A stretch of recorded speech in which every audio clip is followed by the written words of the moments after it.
En Afrique de l'Ouest, le Burkina Faso est considéré comme l'un des 5 pays les plus pauvres au monde. Beaucoup d'actions d'organisations caritatives ont eu un impact limité dans ce pays dû à des planifications à court terme. SIM a cependant eu une approche différente et a toujours voulu s'impliquer dans des engagements à long terme dès le départ. Oui, SIM n'est pas nouvelle au Burkina Faso. En fait, nous sommes là depuis 1930. Aujourd'hui, l'un de nos programmes ambitieux est le projet Handicapés en avant, implanté à Madaga dans la partie est du pays.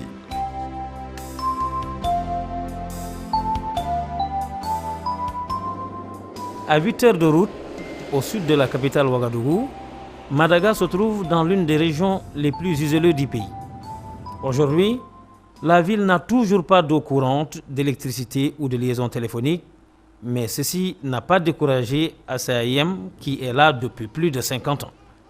À Madaga, SAIM finance et gère l'unique clinique de santé de la région dont bénéficient actuellement plus de 22 000 personnes. Le projet des handicapés de Madaga a été créé à partir de cette importante expérience. En 1988, je rencontrais pour la première fois Moussa. Moussa était un enfant atteint de la polio et il ne pouvait absolument pas marcher. Il était porté par son frère sur le dos et on voyait que c'était un enfant triste. Mais il était si heureux de pouvoir venir me voir et ce jour-là, je lui ai donné un fauteuil roulant. Et ça a été le début pour Moussa d'une nouvelle vie. Et sans le savoir, pour moi, c'était le début du projet Handicapés en avant. Aujourd'hui, environ 20 enfants comme Moussa visitent le centre quotidiennement. En plus des traitements, soins et conseils, ces enfants handicapés viennent vers nous également parce que leurs propres familles les ont rejetés. Le centre est devenu leur seul symbole d'espoir. Être handicapé, c'est vraiment très difficile, à tel point que les parents considèrent ça souvent comme un malheur. Et on souhaite même que l'enfant disparaisse au lieu qu'il survive. Oui, beaucoup d'enfants handicapés ici font face au rejet et reçoivent une attention inadéquate, mais ce projet est en train d'aider à changer ceci. Ce programme a été créé pour fournir les services suivants: réhabilitation physique, intégration sociale, éducation communautaire, réhabilitation sur le site, éducation pour la santé et témoins chrétiens. Dès le lever du soleil, les enfants et leurs parents viennent au centre avec plein d'espoir. Sans transport public, beaucoup marchent près d'1 heure avant d'arriver au centre où ils sont toujours accueillis chaleureusement par le personnel. Ce matin, Khalilou est le premier patient de Palamanga. Palamanga a lui-même appris à marcher ici au centre quand il était enfant. Aujourd'hui, Palamanga est un physiothérapeute qualifié, dévoué à soigner autant d'enfants que possible. Ce matin, il renouvelle les plâtres que porte Khalilou pour renforcer ses jambes. Son oncle observe avec beaucoup de joie et de fierté. Il se souvient bien comment Khalilou était arrivé la première fois il y a 5 ans. La bonne nouvelle, c'est que le mois prochain, ce plâtre sera enlevé. Avec de nouvelles béquilles, Khalilou commencera à marcher pour la première fois de sa vie. Ça doit être Dieu qui nous a envoyé ce centre ici. On n'aurait certainement rien pu faire pour Khalilou à la maison. J'ai vu ce que le centre a fait pour mon fils. Je suis très reconnaissant. Dans ce trimestre, nous avons fait plus de 25 plâtres de correction des rétractions et des déformations.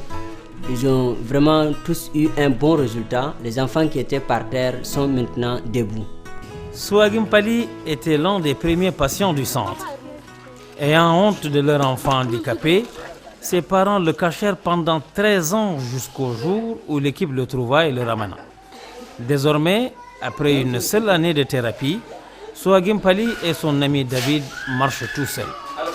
Parfois, la thérapie est difficile et douloureuse, mais le personnel compatissant et sérieux leur assure que tout ira bien.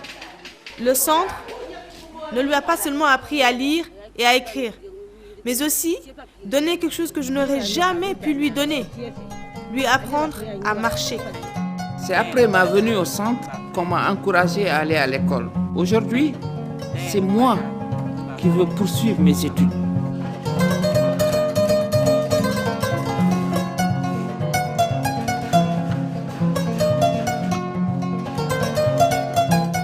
ici que chaque enfant commence à accomplir des tâches qui lui étaient impossibles.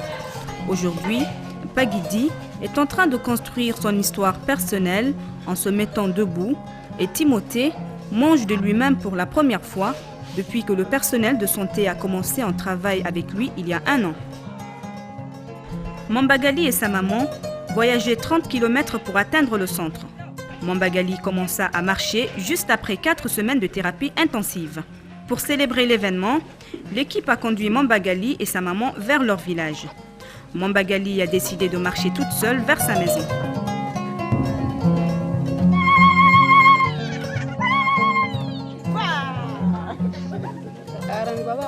À la maison, il ne pouvait même pas se lever du sol.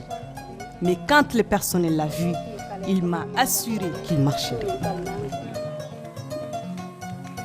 L'un des départements le plus fréquentés au centre est la section d'orthopédie.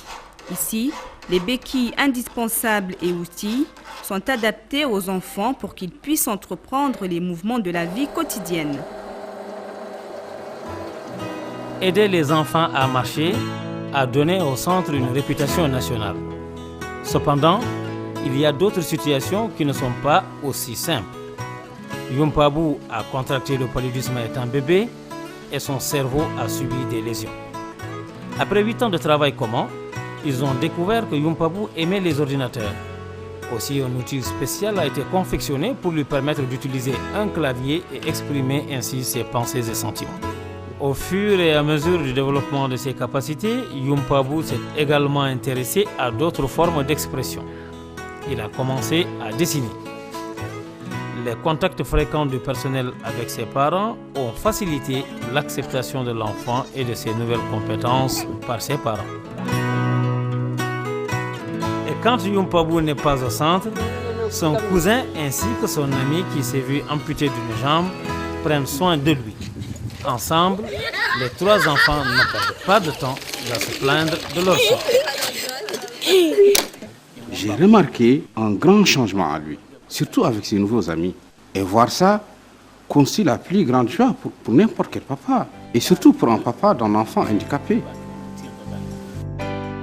Dès qu'un enfant commence à fréquenter le centre, on lui dispensera également l'apprentissage de la lecture et de l'écriture. Une éducation appropriée pour ces enfants est aussi importante que la thérapie elle-même. Le plus encourageant est que ces enfants apprennent les uns des autres et s'entraident mutuellement.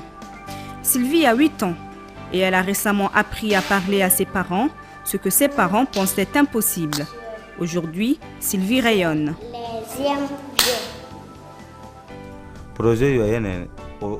C'est le seul endroit où les enfants se sentent acceptés et aimés pour ce qu'ils sont. Ils viennent ici pour s'amuser et apprendre. Ils sont contents de venir ici tous les jours.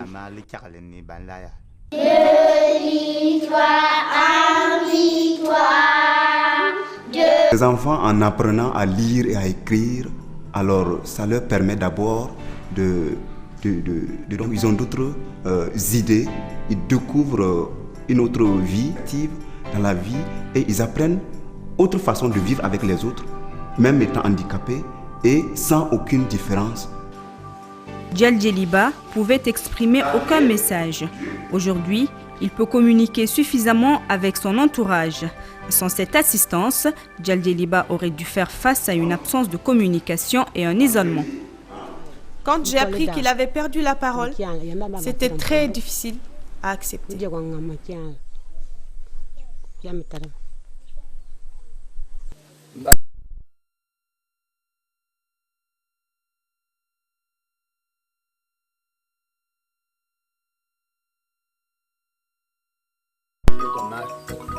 Après une visite de routine, Françoise a reçu du père de Djaldjeliba une poule en signe de reconnaissance pour tout ce que le centre a fait en faveur de son enfant.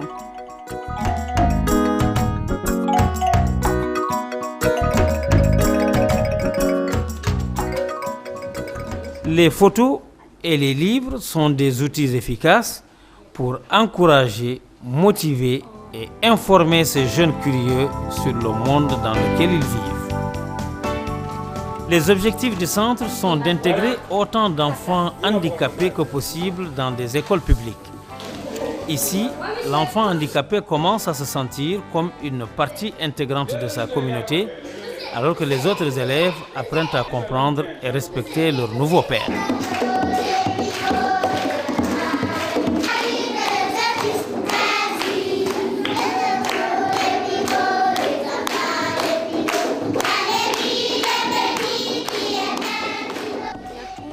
Depuis le début, le projet a inspiré un nouvel esprit parmi les enfants. Et grâce à leur nouvelle confiance, les enfants deviennent mieux préparés pour faire face à leur situation sans avoir honte de leur handicap.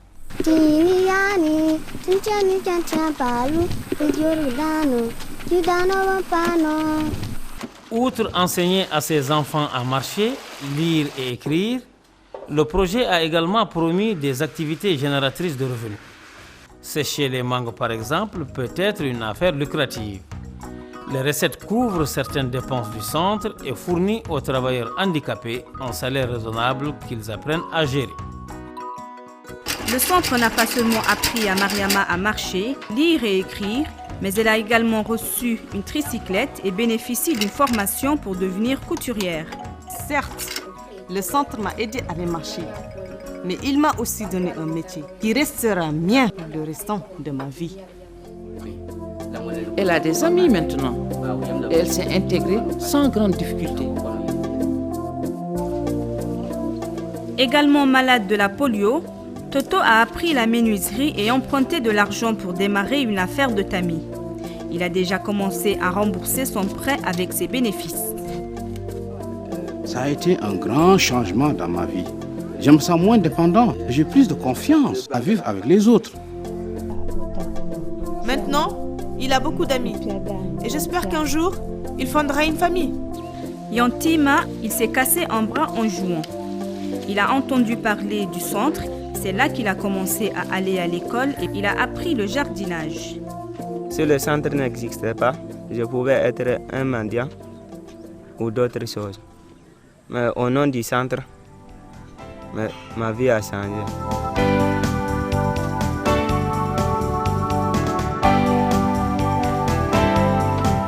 Outre l'apprentissage d'une profession, les enfants handicapés du centre apportent aussi leur contribution à la société en plantant des arbres et en les vendant au marché. Ils ont déjà vendu plus de 5000 plants cette année. La production d'un arbre, pour moi, quand tu produis un arbre, il faut l'entretenir. C'est la même chose pour moi avec un handicapé. Quand tu prends un handicapé, il faut bien l'entretenir, qu'il devienne autonome un jour. C'est ça qui me motive dans le projet.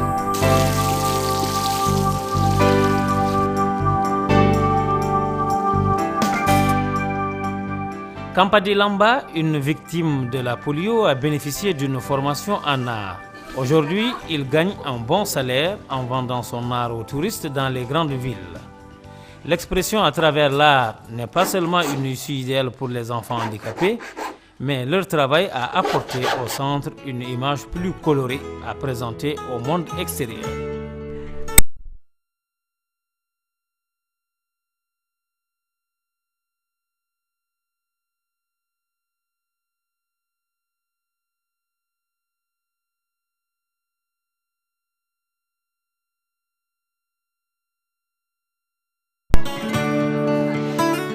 S'appuyant sur ces expériences, le projet a appris qu'il est fondamental d'impliquer également les familles des enfants à toutes les étapes du processus. En utilisant des motos, le personnel a décidé de mener des sessions de thérapie dans les familles des enfants et en présence de leurs familles. Ceci permet aux thérapeutes d'encourager et d'apprendre aux familles à mieux prendre soin de leurs enfants. Sourde et muette, Ramatou et sa famille habitent à 20 km. L'équipe a récemment commencé à faire des visites quotidiennes pour enseigner à sa maman comment s'occuper d'elle. Aujourd'hui, ils lui ont apporté une chaise roulante. Depuis que la maladie l'a frappée il y a 3 ans, Ramatou mange pour la première fois par elle-même. Les thérapeutes disent que si un enfant peut vous donner quelque chose, c'est un signe d'espoir. Sa maman a souri quand Ramatou a rendu au thérapeute le jouet pour la première fois. En dépit de tous ces moments difficiles, j'ai plus d'espoir maintenant. Et surtout depuis la dernière visite. Je me sens comprise et appuyée. Et cela, je l'apprécie fortement. Kanfini a perdu la vue étant enfant et l'équipe mobile s'est arrêtée aujourd'hui pour aider, encourager et tenir la promesse qu'ils lui ont faite lors de leur dernière visite. Aujourd'hui, Kanfini apprend à marcher en utilisant une canne pour la première fois de sa vie. Oumou, 8 ans, est sourde et muette et est toujours contente de voir Pierre et Joël qui font ce voyage une fois par semaine. À l'arrivée, l'équipe fait tous les réglages et commence la thérapie de routine et prend bonne note de ses progrès et développements. Il s'assure de montrer et d'apprendre à sa mère tout ce qu'il faut. Le centre m'a beaucoup aidé à sortir de ce moment difficile et surtout quand je vois mourir avec ses amis. Cela me rend heureuse.